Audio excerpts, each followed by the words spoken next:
প্রিয় শিক্ষার্থী বন্ধুরা, আসসালামু আলাইকুম। আজকে আমরা চতুর্থ শ্রেণীর বিজ্ঞান বিষয়ের প্রথম অধ্যায় জীব ও পরিবেশের অনুশীলনী থেকে 1, 2 এবং 3 নং প্রশ্নের উত্তরগুলো নিয়ে আলোচনা করব। আশা করি তোমরা আমার সাথেই থাকবে।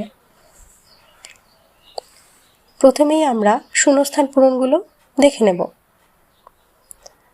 আবাসস্থল হলো এমন একটি জায়গা যেখানে প্রাণী নিরাপদে থাকে। শূন্যস্থানে হবে আবাসস্থল। জীব তার প্রয়োজনীয় সকল বস্তু পরিবেশ থেকে পেয়ে থাকে। শূন্যস্থান পূরণে হবে পরিবেশ।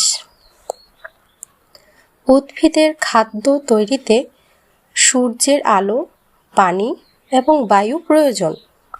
শূন্যস্থান পূরণে হবে সূর্যের আলো। মানুষ প্রাকৃতিক সম্পদ আহরণ করতে পরিবেশের পরিবর্তন করছে। শূন্যস্থান পূরণে হবে প্রাকৃতিক সম্পদ। সঠিক উত্তরগুলো দেখে নিই। খাদ্য তৈরি করার সময় উদ্ভিদ বাতাসে কি ত্যাগ করে? উত্তরটি হবে কার্বন ডাই অক্সাইড। বেঁচে থাকার জন্য প্রয়োজনীয় শক্তি মানুষ কোথা থেকে পায়? উত্তরটি হবে খাদ্য। এবার সংক্ষিপ্ত প্রশ্নের উত্তরগুলো জেনে নিই।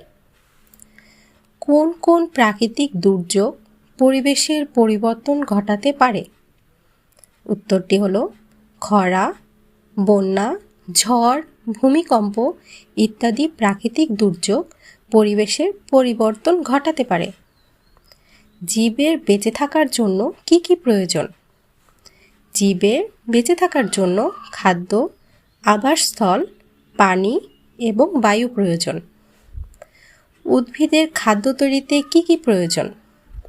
উত্তরটি হলো উদ্ভিদ খাদ্য তৈরিতে সূর্যের আলো, পানি এবং বায়ুর কার্বন ডাই অক্সাইড প্রয়োজন। আশা করি তোমরা এই ভিডিওটি থেকে উপকৃত হবে। আরও এরকম অনেক ভিডিও দেখার জন্য আমার চ্যানেলের সঙ্গেই থাকো।